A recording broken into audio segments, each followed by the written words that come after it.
Smash that pedal down, push that engine sound, stomping like a spider, come across that finish line like a damn jet fighter.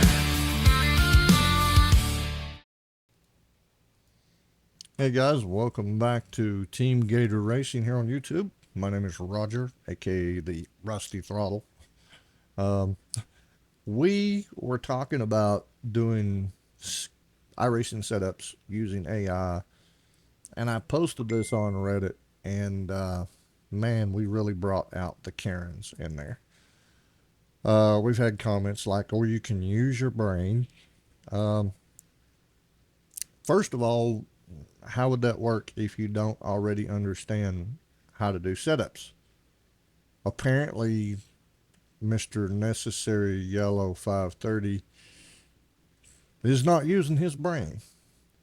He goes on to post some other rhetoric bullshit on here as well. He states that no one uses AI to learn.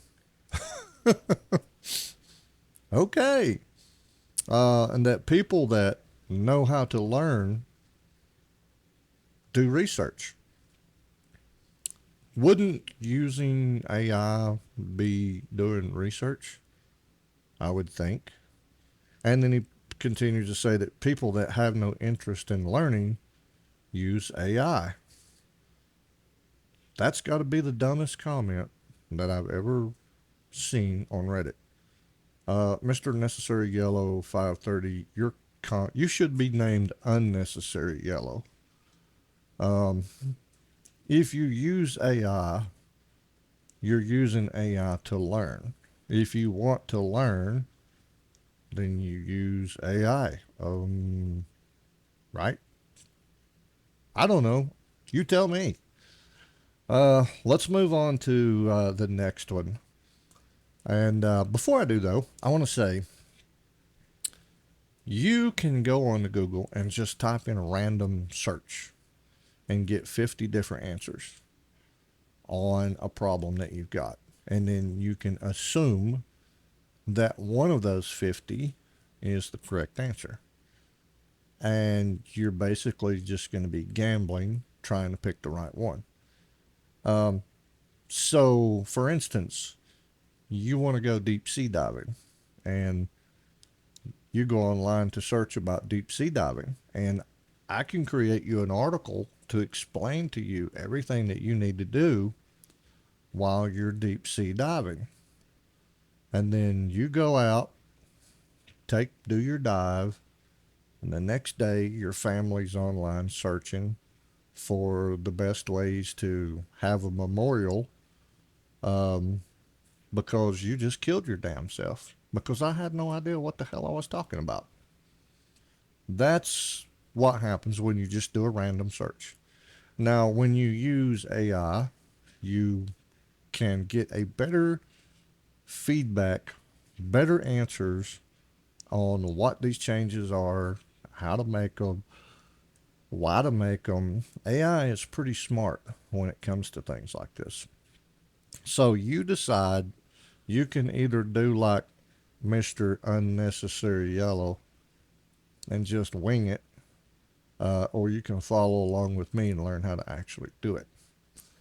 This guy is probably one of those guys that don't want you to learn because he doesn't want to be looking at your spoiler in the next race. So let's move on to the next one. The next guy was OK Homework 918. Actually made a very sensible post on here. He said that it was saving time on what is ultimately a video game played in spare time for enjoyment. I have to disagree with the video game part. While it is a video game, there's a lot of guys on here that use this as a simulator to practice. I've had people say, "Oh, you can't learn anything from the simulator and use it in the real world." Oh, yes, you can. I've seen boys go from simulator to track and absolutely blistered the field. I've seen guys go from the track to the simulator and tell me that, hey, I use this to practice. I know guys right out here at our local racetrack that do that. So it really depends on how you look at it. But anyway, moving on. He says that he would assume most people would be interested in the cars and how to be a better race car driver in general. And that's true because regardless of what setup you have, it's not going to do you any good unless you learn how to use it. And when it comes to these setups, understand that you're not just going to ask it to create you a setup for this car in this track and it's going to magically spit out a solution that's going to put you in top position. It doesn't work that way. You're going to have to learn to drive it, and each setup is different. Setups are like going shopping for clothes. You can go to the store and you can buy a suit for a fat man, but you weigh $150. That's not going to work for you. You're going to have to tweak it. That's like, there's shout out to Tommy Brandon. He was the one that turned me onto this idea of using AI.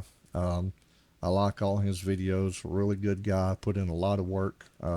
So I went on to School of Sim Racing and downloaded some setups. And some of them I could drive pretty good. And some of them I couldn't drive at all. And why? It's because of my driving style. I needed to tweak the setup to my driving style, or I needed to tweak my driving style to the setup.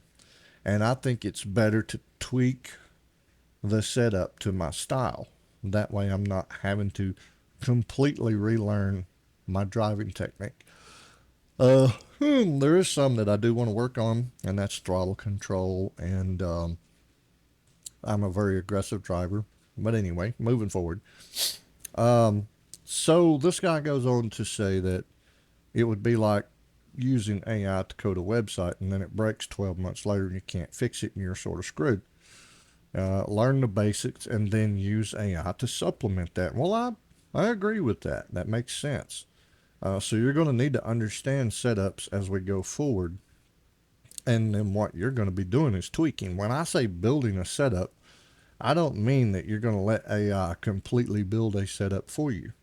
You're going to build a setup or start with a base setup, and then you're going to tweak it. So I guess the title of this video should be Tweaking Setups Using AI. So all those naysayers out there, I'm going to tweak the setups. But back to that website thing. I want to show you something here real quick. Jump over to my web. All right. This is a website of mine that I built using AI to help program it. Let's turn off my pop-up there. Okay, now I have this closed down right now because I may be going to a new city. But I built this entire website and I used AI to help tweak everything. And as you can see, it's a really nice looking website. And has it failed? No, it has not once failed. In fact, it helped me earn about $150,000 in revenue my first year from home, running a website, hiring drivers to do deliveries. We do the same thing that DoorDash does. And in fact, we do it better. And our websites actually work better. Got a lot of restaurants on here. Just showing 15 of my top restaurants right now. I had a total of like 55. But it works. And it's not failed yet. So yes, you can use AI to build a very functional, technologically advanced website. And you can use AI to build setups for your cars. So this is just an introduction on to what we're going to be working on. So when you come in here to do your car setup, you're going to need to learn how each part of that setup works. You're going to need to learn what it does, and we're going to walk you through each step on phase one, learning about the setups. And then once you learn about the setups, we're going to take you through video number 2, which will be tweaking the setups. So you're building a setup, but you're in a way kind of taking a setup and tweaking it. So either way you want to look at it, I call it setup building because I usually start from scratch on certain ones. But we're going to walk you through all the steps on learning. And this is something that I didn't do in the beginning. I grew up around racetracks. And in the garage, my dad was a dirt track driver. In fact, we do iRacing in his honor. He passed away in March of 24, and he was one hell of a dirt track driver. And we run his number 75. And I remember being in the garage and listening to him talking about camber and caster and spring perch, and I didn't know what any of this stuff was, and I didn't pay attention to it because I was more interested in the girl up the street and maybe the little cute one across the street. So I was more focused on that. I didn't pay attention to what they were doing. Had I done so, I would probably be a lot farther ahead today than what I am. But I think a lot of the driving just runs in the blood. Pretty good at handling some of the cars out here. And now that I've learned a little more about the setups, I'm doing a heck of a lot better. And you can see right over here, this setup time right here that we got running the Dirt Outlaw non-winged micro sprint car setup that we built. We beat the record set by Quan Brooks for 17,272. We turned a 17,210 after about 100 laps in this car. So it definitely works. And that's what we're going to show you, is how to do that. And if you guys are interested, make sure you hit the like and subscribe and help us out, help us grow our channel, and help me continue honoring my father's legacy. And we'll see you guys in the upcoming video on learning about setups for iRacing. Thanks for watching.